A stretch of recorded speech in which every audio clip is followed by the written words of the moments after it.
Well, here we are in the third trimester. This is my fitness hairdo.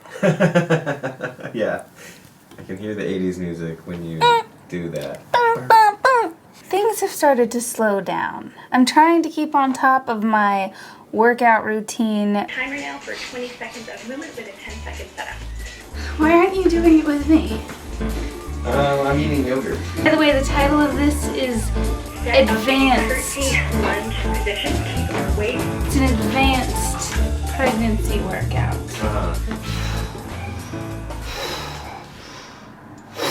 But I'm definitely noticing that I'm out of breath all the time. Before I got pregnant, I watched fitness influencers like Abby Pollock and Meg Squats document their pregnancies, and I thought, I want to be like them. I want to be in the gym with my giant barbells as though I barely even notice that there's a fetus along for the ride. As you'll know if you watched our previous video, I did IVF to get pregnant, and when you're doing IVF, doctors advise to avoid all but the gentlest exercise. And that's because when you're on fertility drugs, you're at risk for ovarian torsion. So the ovary, which is normally this big, is now this big, and it's mostly fluid filled. If you can imagine a water balloon sitting in your pelvis, I don't want the water balloon to move, meaning I don't want it to bounce around. Ovarian torsion is when that water balloon ovary bounces and twists on itself, and that cuts off the blood supply to the ovary. This is one of the few surgical emergencies we have in reproductive medicine. If the ovary gets no blood supply, suddenly you have severe abdominal pain, you might have vomiting. When you go in, depending on how long that ovary has been without blood, it might become necrotic or dead, and you might lose your ovary. That is the absolute last thing we want happening in this circumstance. Also, post-transfer, if you engage in overly vigorous physical activity, you run the risk that the embryo won't implant. When I got the all clear from my doctor to start working out again, I had to work my way back into it. I definitely felt like I had backslid a little bit in terms of fitness.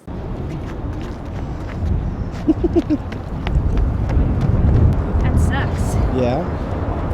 Yeah, you really feel that in the lower carriage. I've been doing a lot of walking and bar, which is a type of Pilates, as well as the prenatal YouTube workouts. It's all been going great. The second trimester, I honestly felt really good the whole time I was working out. Now in the third trimester, like I said, things are starting to slow down again, and I'm starting to get a lot of weird sensations whenever I move, or things that just like bubble up out of nowhere, where suddenly I'm like, oh, I've never had a pain in my mid-groin before, but now here we are. Relax over the ball and just hang out here. You can also do that. Ow. I'm starting to get pain just in my bulging abdomen. I think it's just starting to give up. Way to a seated position, however is Oh comfortable boy. for you. So you take the ball. Oh boy. Any of the people who say, your body was built for this. No, it wasn't. It's on the verge of collapse, and I still have 2 months to go. For motivation, I like to watch videos of people going through these ridiculous pregnancy to postnatal transformations, where they are already a pretty fit person, I assume, before they got pregnant, and then they go from being 9 months pregnant to ready for a bodybuilding competition in what seems a matter of seconds. And that's gonna be me. I'm confident. Oh, God. Sorry. That was bound to happen. Because the internet is the internet, of course, a lot of the workouts you see on TikTok are going to be purely aspirational. No one is recommending that you do what this gal is doing if you weren't doing that before you got pregnant.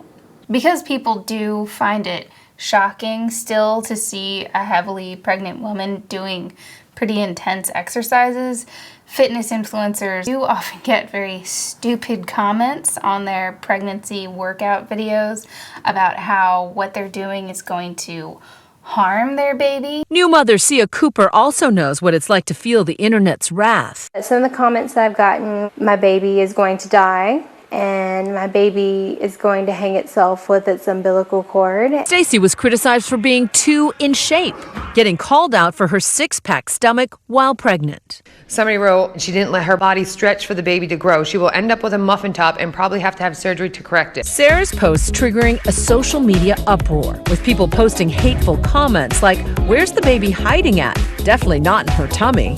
Another writing, "I'm confused. Is she giving birth to a pickle?" I just don't know how someone could say that to a pregnant woman. I think that's so rude. It seems to be a popular but outdated belief that pregnant women shouldn't exercise at all or only do the gentlest possible exercise. The American College of Obstetrics and Gynecology currently recommends that pregnant women get 150 minutes of moderate intensity exercise per week.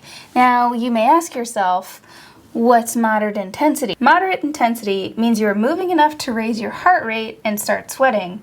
You can talk normally, but you cannot sing. Happy birthday to you. Happy birthday to you. Happy birthday. Is that it?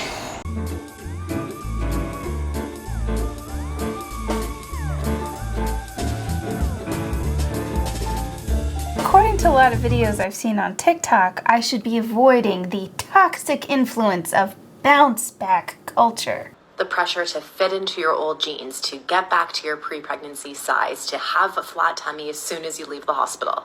This obsession with getting back to the way things were needs to go because, newsflash, things are never going to be the same. And why would they? I mean, think of the crazy thing that your body just did growing this human or humans inside of you.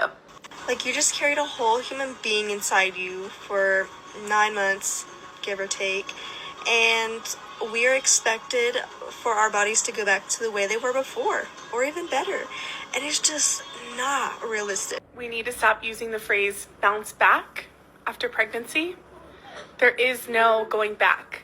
After you've experienced pregnancy and birth and parenthood, your body and your mind and your heart will never be the same, and that's okay. You're probably left thinking, yeah, who are these mean people that are telling these women they need to look exactly how they did? But then the very next video is a video like this one.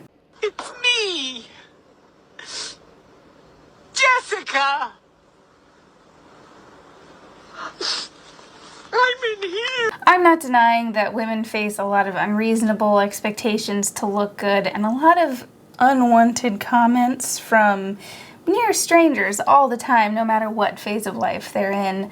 But I think in a lot of these cases, it seems like the call is coming from inside the house. A 30-pound weight gain is not comfortable, and it leaves you feeling more physically weak than you've ever felt in your life. So I get the bounce back impulse. I also know I'm not gonna look like Emily Ratajkowski 3 months out, but I didn't look like her before. You look better than her. Yeah, that's right. That's right. Everyone agrees.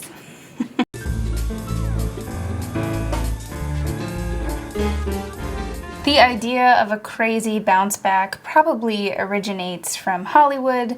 According to Lori Hill, a woman who kind of professionally speculates on what plastic surgery various celebrities have had done, a lot of pregnant celebrities undergo what's called a C-tuck, which is the most ridiculous plastic surgery I've oh my god.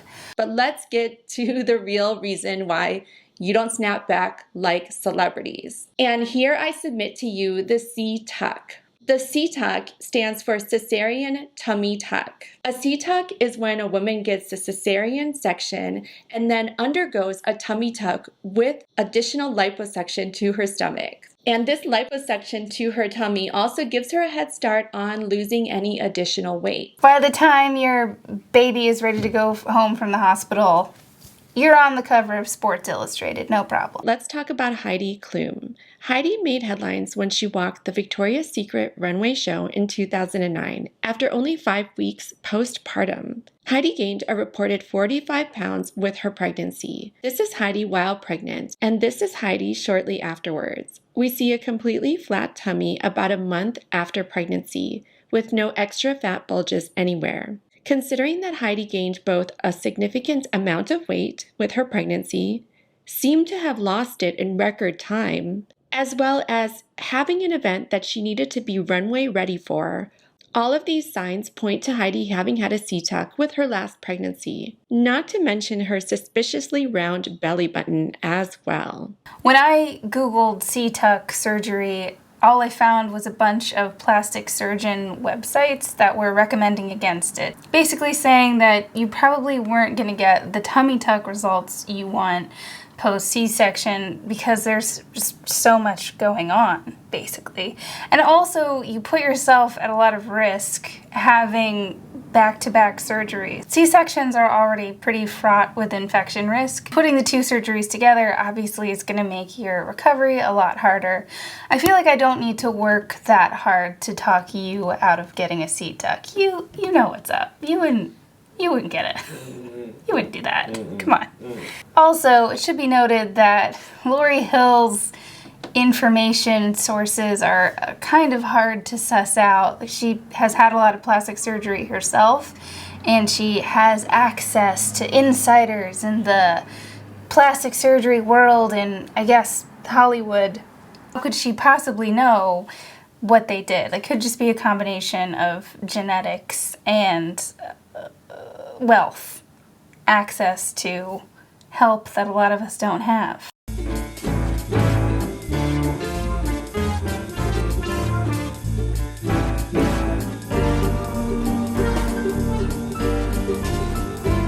I have found a lot of fitness influencers useful with their recommendations, especially when it comes to core workouts.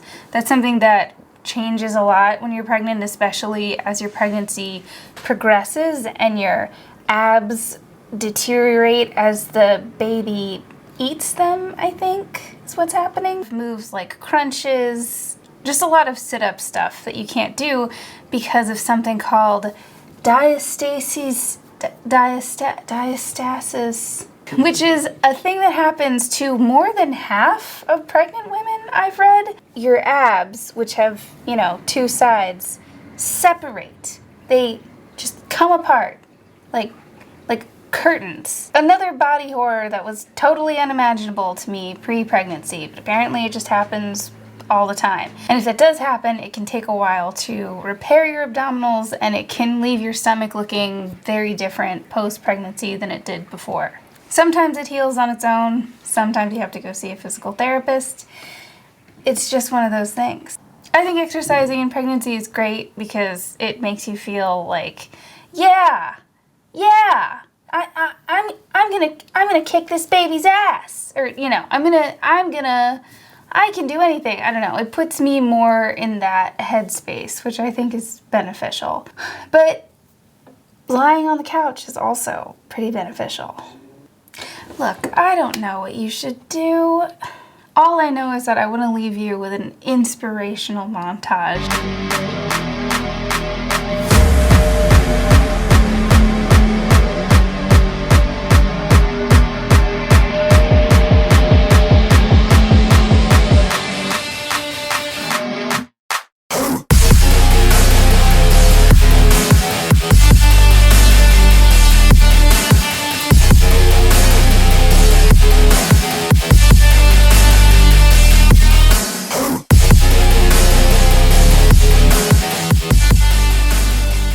I hope that made you feel something. Thanks for watching, and comment below the aspects of pregnancy that you found the most confounding, as well as any other future video ideas you have for us. I'll see you next time. Till then, try to keep your abs in one piece, together. You want them together. You don't want them... Oh, God. I really hope that doesn't happen. Stay tuned. Do that. Woo! Good workout, everybody. Ooh, yeah, feel that stretch, feel that burn. Let's have peanut butter.